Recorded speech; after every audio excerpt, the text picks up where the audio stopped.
اللہ الصمد، وہ اللہ کیسا ہے؟ صمد ہے۔ صمد کا ترجمہ آپ کو ملے گا بے نیاز، لیکن صمد اس ہستی اور ذات کو کہتے ہیں کہ سارے لوگ اپنی ضروریات و حاجات اسی کے حضور پیش کریں،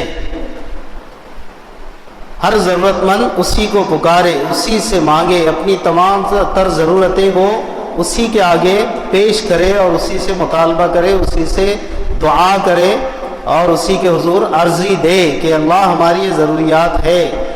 اس ذات کو کہتے ہیں صمد۔ لیکن اور اس کے اندر جو جامعیت ہے وہ یہ ہے کہ اگر آپ کے ذہن میں اور سننے والوں کے ذہن میں بات آئے کہ بھئی اپنی ضرورتیں تو پھر ہم بعض دفعہ آپس میں بھی تو کہتے ہیں نا، تو نعوذ باللہ کیا جس سے ہم کہیں وہ صمد ہو جائے گا؟ نہیں۔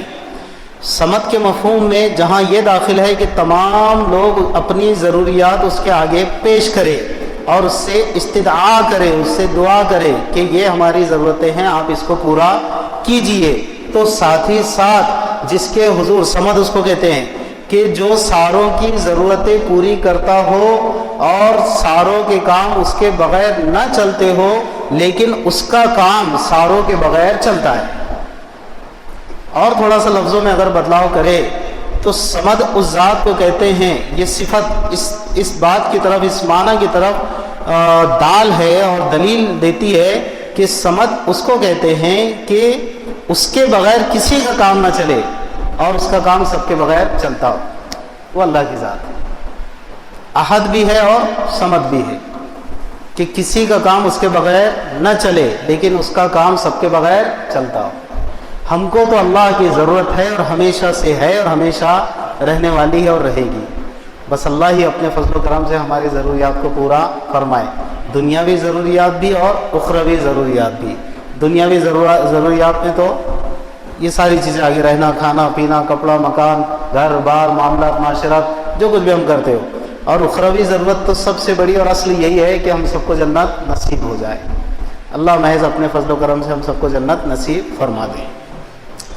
تو یاد رکھیں کہ صمد اس ذات کو کہتے ہیں۔ اللہ الصمد، اے میرے پیارے آپ فرما دیجئے کہ وہ اللہ صمد ہے، ایسی ذات ہے کہ اس کے بغیر کسی کے کام نہ چلتے ہو لیکن سب کے بغیر اس کے کام چلتے ہیں۔ ہم سب کو اس کی ضرورت ہو لیکن اس کو کسی کی ضرورت نہ ہو، تو اللہ کی ذات ایسی ہے۔ اسی وجہ سے علماء نے یہ بات لکھی ہے کہ جس کا نام عبد الصمد ہو اس کو عبد الصمد ہی کہنا چاہیے۔ ہم دیکھتے ہیں، سنتے ہیں سماج میں، معاشرے میں، عبد الصمد اگر کسی کا نام ہو تو کئی لوگ پھر صمد بھائی بولنا شروع کر دیتے ہیں، جو انتہائی غلطی ہے، بہت بڑی غلطی ہے، بڑی غلطی ہے۔ جیسے عبد الرحمن کسی کا نام ہو تو پابندی سے کہا جائے عبد الرحمن، کسی کا نام عبد الرزاق ہو تو کہنا چاہیے عبد الرزاق، نہ کہ رزاق۔ ایسے ہی کسی کا نام اگر عبد الصمد ہو تو لازماً اور پابندی کے ساتھ کہنا چاہیے عبد الصمد، صمد بھائی نہیں کہنا چاہیے۔